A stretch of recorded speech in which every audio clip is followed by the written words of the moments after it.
Cam and Stevie, it seems to me maybe the backcourt of the future for you guys. Guess just to start off, what did you like individually about both those guys, and also how they kind of complement each other? Yeah, we're extremely excited about both those kids, needless to say. I think in Stevie Mitchell, you have a high level lead guard who can really do it all on the court. He's a fantastic kid, high basketball IQ, tremendous character. And I think he's one of the top guards in the country. I love the fact that he can impact the game in so many ways, offensively and defensively. I think he does a great job of putting pressure on the defense with his driving ability. And then he's a very creative finisher around the rim. He's a high level scorer. He led the Under Armour circuit 2 years ago in scoring, and he's a really good player. Cam, I think, is somebody that Marquette fans are going to love. I think he's a guy that was under recruited. In all honesty, we got to know Cam through our team camp, and he's a guy that really piqued our interest because he's just such a creative scorer. He's got the total package offensively, and he really knows how to put points on the board. And he's also, I think, an underrated passer. Both those kids will be high level players in college. I think, as you said, they complement each other extremely well because both of them can play with the ball or they can play without the ball. But both of them can impact the game in a lot of different ways.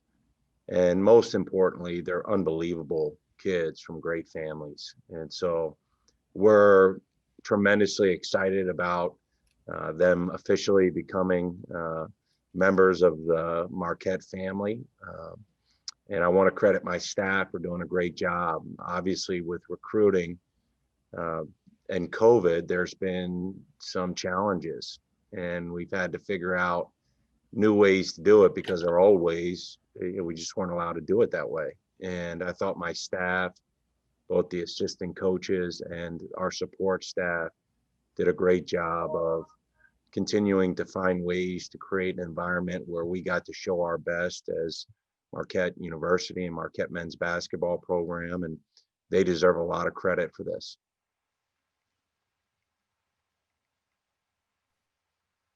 Steve from the Associated Press. Thank you very much for doing this. I was just wondering, you talked about new ways of having to do this under COVID. I'm just wondering, what are some of the steps y'all have had to take because of that? And I'm particularly wondering what challenges y'all are having moving forward, evaluating talent for future classes when you don't have the tournaments and things like that you're usually dealing with.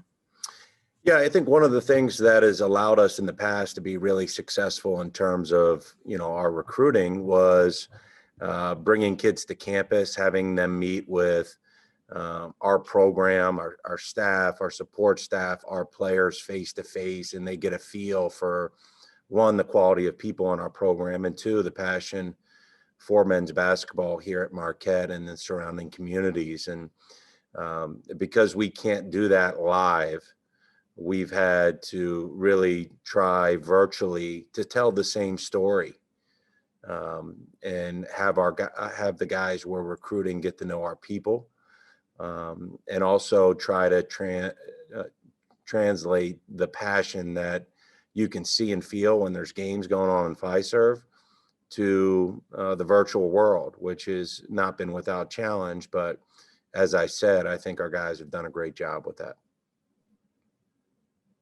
Bryan D with WTMJ and ESPN Milwaukee.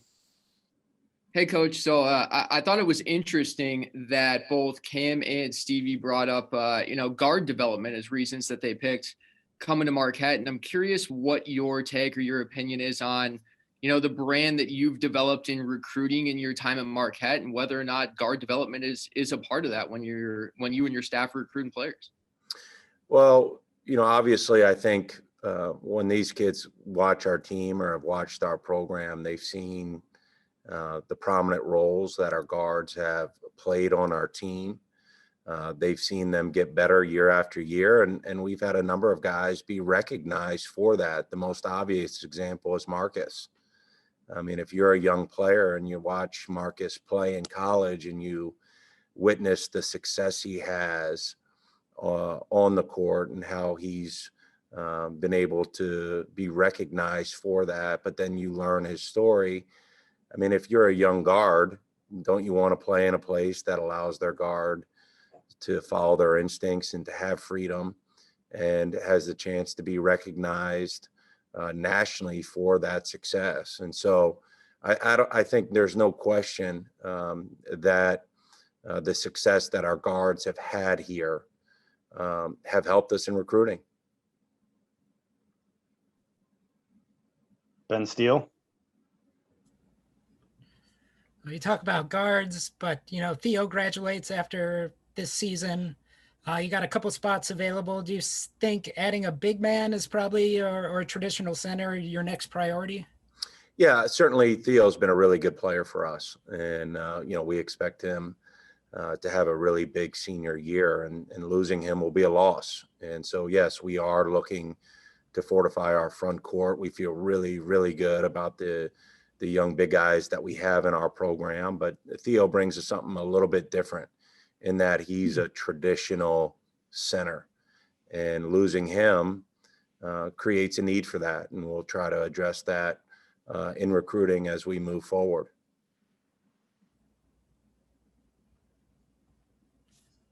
Along the same lines, do you think, with the pandemic and recruiting restrictions and everything, are you finding a lot of kids are taking their time and maybe waiting until the spring until they sign just to get more information? Not necessarily. I mean, I thought that may happen when we were going through the beginning stages of COVID, but I think for the most part, kids are staying to what is a traditional decision timeline. And, most of the kids that we've recruited have decided to commit and sign in the early signing period. And so, again, there's always, even without COVID, kids that will wait after the initial signing period. But I don't think the numbers speak to that being a huge change in how things are going. On the other side of that, do you think that maybe not having a grassroots circuit in the summertime maybe helped you out with a guy like Cam, who maybe, a lot of people are saying if he had played in the summertime, he would have blown up. Recruiting would have been, that much more competitive. Do you think that helped you? In Cam's case, yes. I think for sure. I think he's a national recruit, even though, he's flown somewhat under the radar because he didn't get to play on the big stage that is the Nike EYBL. So I think that can help us. I mean, the flip side is we might have not seen some guys we would recruit because we didn't get to go out on the road. So, again, is it a positive thing? I think in situational cases, yes, it can be. But in other cases, you may not get to lay eyes on guys that you would evaluate and feel like could really help your program. Steve from the AP. Getting into that, without those grassroots tournaments that you usually have last summer, and with, at least in some states, high school basketball maybe being imperiled by this, how do you kind of find players that, I know you do this years in advance, but in players who haven't necessarily stuck out in 9th, 10th grade? I mean, how do you kind of find those prospects at this point? Well, we rely, again, very heavily on scouting reports and word of mouth and connections in the different areas of the country where we have strong connections. And then once you hear of names, you have to do your due diligence. In the past, due diligence would have been going to their high school or going to evaluation tournaments. Now you rely a lot on technology and watching video and having to break things down for a lot of different guys based on, video of them playing in events that we're not able to be at.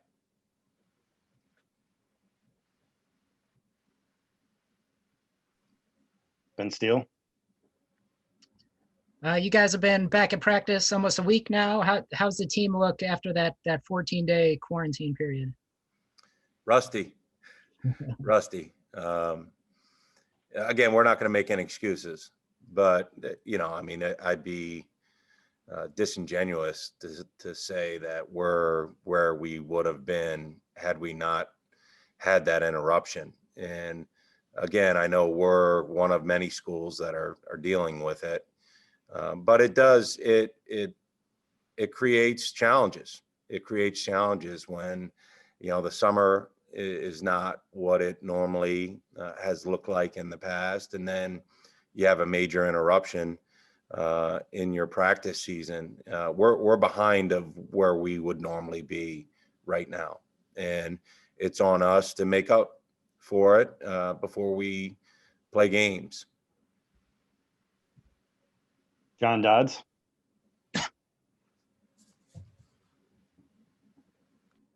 You're on mute, John. You're still on mute. Yeah. Okay. Sorry about that. Thanks, Coach. In the 2018 NIT, you had Andrew Rousey and Marcus Howard as your starting guards. Elite shooters, to be sure. Since then, you've added Kobe, Samir, Cam, and now Stevie. Have you intentionally gone for a bigger guard now? Have you changed your philosophy a little bit? Again, we try to recruit the best players that are available to us, and those guys come in all different shapes and sizes. I think, obviously having guards with size like we do now, there's some real advantages to that. And, hopefully that will play out as we play games this year and then in the future with Cam and Stevie. There's also some advantages of having Marcus and Rousey. So, I don't want to say that we'll never recruit a smaller guard because they're pretty darn good. But I do like having size in the backcourt that we have right now. But sure as heck, I enjoyed having Marcus Howard in the backcourt too. So we'll just take the best players we can get. Steve with the AP. Sorry if this is off the subject, but I was just wondering, I know y'all's schedule is out for the upcoming season, but I was just wondering what have been the biggest headaches just in terms of arranging travel for some of the road trips y'all are going to be making, and how different has that been in terms of what things you need to get ready for a road trip because of the pandemic? Well, obviously there's a lot of different precautions and protocols and guidelines that our program and every program really within our conference that we'll have to follow, as we travel to play games in conference. And we've been in the COVID period long enough where pretty much everything we do has had to be adjusted. So having to make travel adjustments and following different guidelines that we wouldn't normally have to follow is just another of a long line of things where we've had to adjust. And again, those are things that we can't control. They're things that we need to do. And so we don't spend a lot of time hemming and hawing in our program about doing the things that are recommended to us or mandated to us. We just do them. And their travel will be another instance where what we're used to doing is different than what we're going to be able to do. Ben Steele. Was everybody back at practice? I just noticed from social media clips that Greg, it looked like Greg was back on the court, but I didn't see any video of Dexter out there. Yeah, Greg is back and he's practicing. I mean, he's done well, especially for as long as a time period that he's been out. But we're still kind of monitoring his we want to work him back in smart. And, but it's great to have him back out on the court. Dexter's still out, with the COVID related illness. And, that's just something that we'll approach day to day and do what the doctors tell us.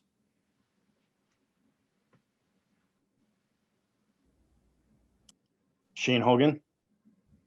Hey, Coach.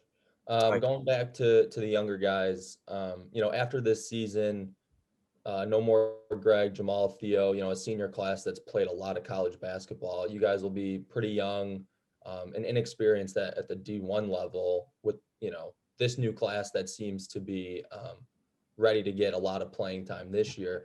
How do you get these younger guys next, the class we're talking about today, Dawson, those guys, how do you get them ready for, Big East D1 basketball when it seems like they're going to have to step up in a pretty big role next season?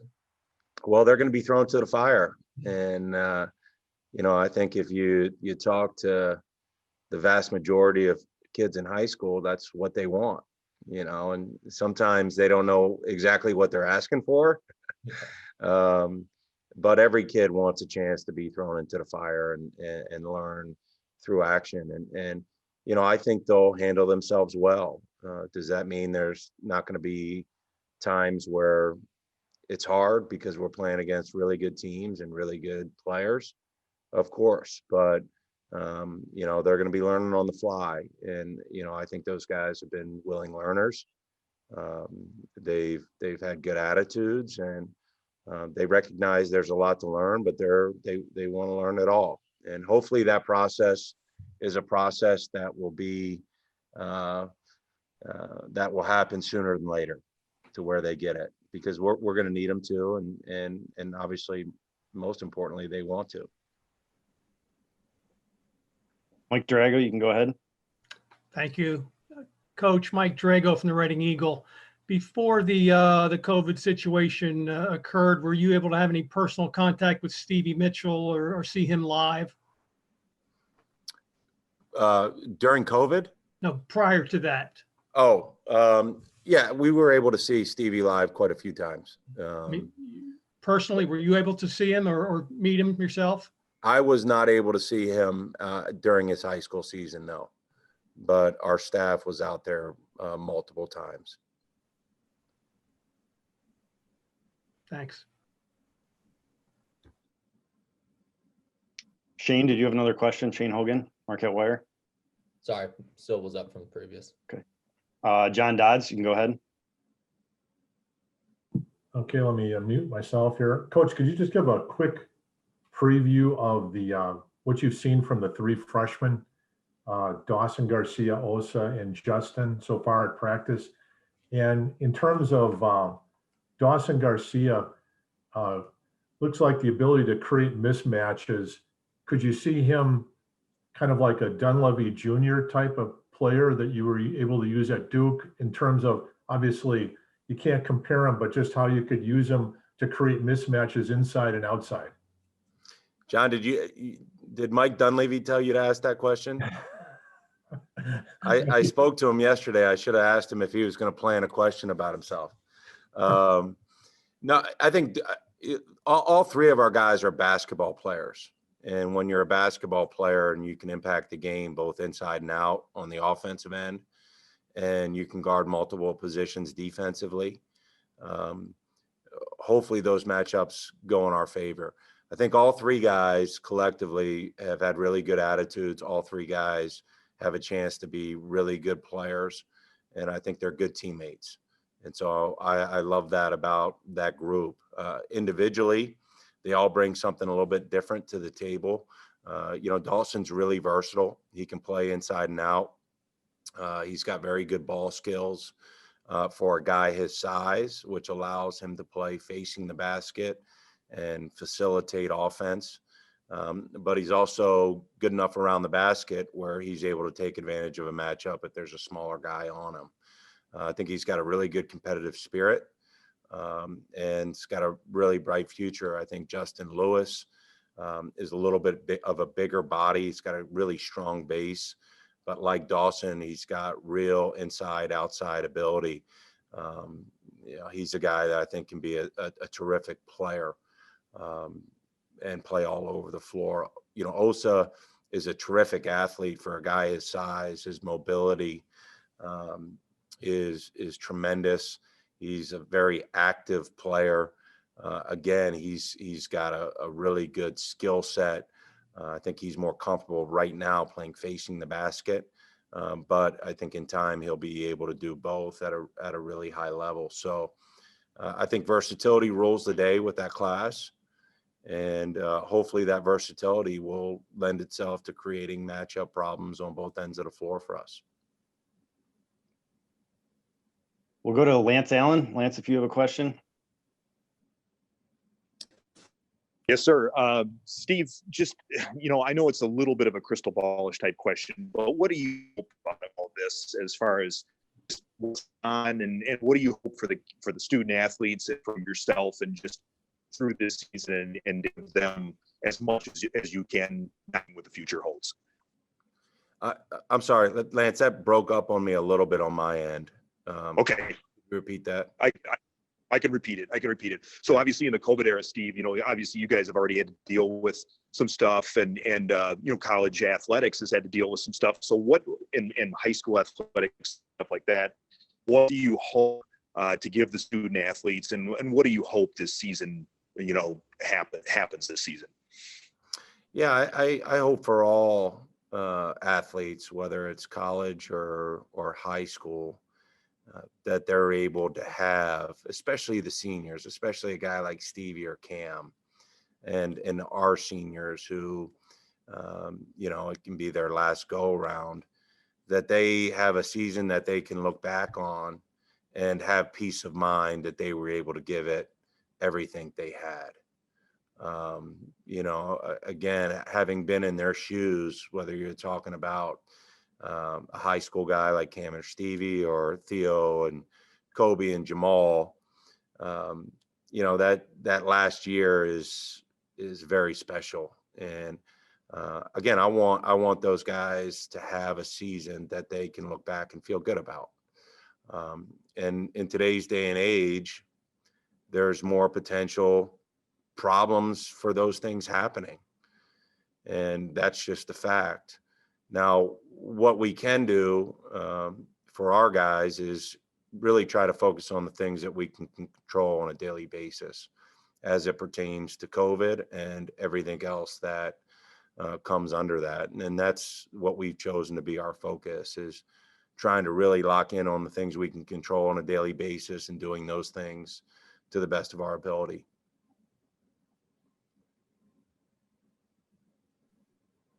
Final two questions here. Ben Steele. You mentioned not having seen Stevie in person. I know Cam was here for a team camp, but not an official visit. But Stevie's never been to Milwaukee at all. Have you ever signed anybody in your time as a coach that had never visited the place that he signed to? Well, I got to go back in the logbook. If it's happened, it hasn't happened often. Pretty unusual. It is unusual, but so is COVID.